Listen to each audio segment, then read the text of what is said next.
This channel does not promote any violent, harmful, or illegal activities. All content provided by this channel is meant for an educational purpose only. আবার প্রসঙ্গে উঠে আসছে সালিশি সভা, কারণ সালিশি সভায় হাজির না হওয়ায় 1 মাস ধরে ঘর ছাড়া।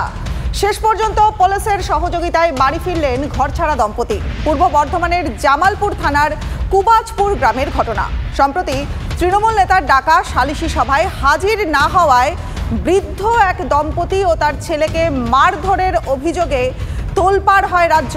মুখ্যমন্ত্রী, রাজ্য পুলিশের ডিজি এবং জেলার পুলিশ সুপারের কাছে অভিযোগ জানান বৃদ্ধা শাহানার বিবি। খবর পেয়ে তৎপর হয় পুলিশ।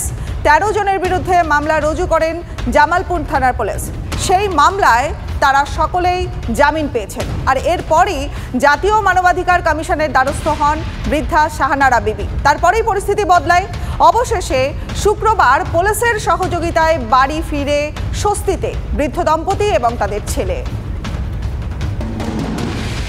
জগদ্দলে বোমাবাজি, আহত 4, 2 জন ভর্তি আরজিকর হাসপাতালে। গতকাল রাতে ভাটপাড়া পুরসভার 17 নম্বর ওয়ার্ডের রুস্তম গুমটি এলাকায় দুষ্কৃতীরা বোমাবাজি করে বলে অভিযোগ ওঠে। আবার জগদ্দল ঘটনার কেন্দ্রে এবং জগদ্দলে বোমাবাজি, আহত হন 4, 2 জনকে ভর্তি করা হয়েছে আরজিকর হাসপাতালে। গতকাল রাতের ঘটনা। গতকাল রাতে ভাটপাড়া পুরসভার 17 নম্বর ওয়ার্ডের রুস্তম গুমটি এলাকায় দুষ্কৃতীদের বোমাবাজি করে বলে অভিযোগ। ঠিক কি অভিযোগ, কি ঘটেছে জানবো আমাদের প্রতিনিধি অনন্তর কাছ থেকে। অনন্ত, দেখো, এই যে রুস্তম গুমটি গতকাল রাতে গভীর রাতে যে বোমাবাজি রয়েছে, এখানে কিন্তু একটা পুলিশ ফাঁড়ি রয়েছে। এই পুলিশ ফাঁড়ি এবং এর থেকে 200 গজ দূরে জগদ্দল থানা, তার মধ্যেই দুখানা বোমাবাজি হয়। দুটো দুষ্কৃতীরা দুটো বোমা ছোড়ে। বোমায় 4 জন আহত হয়, তার মধ্যে 2 জন মহিলা রয়েছে। এলাকার স্থানীয় কাউন্সিলর, তৃণমূলের কাউন্সিলর, তার দাবি হচ্ছে যে পুনয় ঘটিত কারণ নিয়ে, অর্থাৎ পুনয় ঘটিত কারণ, দুই পক্ষের ঝামেলা তা নিয়ে, এবং তার জেরেই বোমাবাজি হয়েছে। ওদিকে সাংসদ অর্জুন সিং বিজেপির তরফ থেকে দাবি করছেন যে এলাকায় বোমা বাঁধা হচ্ছিল, সেই বোমা ফেটেই এই জখম হয়েছে এই ব্যক্তিরা। তবে পুলিশ এই ঘটনায় কাউকে এখনো পর্যন্ত গ্রেপ্তার করতে পারেনি, যদিও পুলিশ এই ঘটনার সাথে যুক্ত যারা তাদের খোঁজে তল্লাশি চালাচ্ছে। এই বোমার ঘটনা যেন ব্যারাকপুর কেন, ভাটপাড়া কেন, জগদ্দল কেন, বোমার ঘটনা যেন লেগেই রয়েছে। দুষ্কৃতিতে যে বরন্ত, সেটা এখনো পর্যন্ত শেষ হয়নি বা নির্মূল হচ্ছে না, কোনোভাবেই নির্মূল করা যাচ্ছে না। আতঙ্কিত রুস্তম গুমটি এলাকার বাসিন্দারা। দেখো, এই রুস্তম গুমটির জন্য কিন্তু জগদ্দল থানা একটা আলাদা পুলিশ ফাঁড়ি করলো। জগদ্দল থানা পুলিশ ফাঁড়ি, সেখানে একজন ওসি র্যাঙ্কের পুলিশ রয়েছে।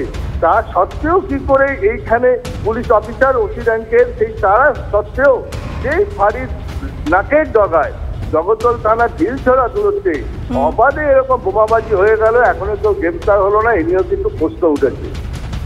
বেশ, ধন্যবাদ অনন্ত তোমায়। आवाज हुआ बहुत तगड़ा। हाँ, तब लगा है। आवाज किसका हुआ? कौन से आवाज?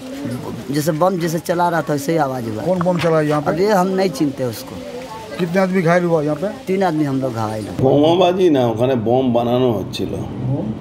বানানো হচ্ছিল। ওই কালাবাবু বলে যে লোক আছে, তার গাড়ি ওইখানে রাখে, ওই জায়গাটাই বোম বানানো হচ্ছে। কি করে পুলিশ রেড করবে? পুলিশই তো করায়, রেড করবে কি? পুলিশের তো কালাবাবু ওদের জামাই হয়ে, পুলিশের জামাই কালাবাবু।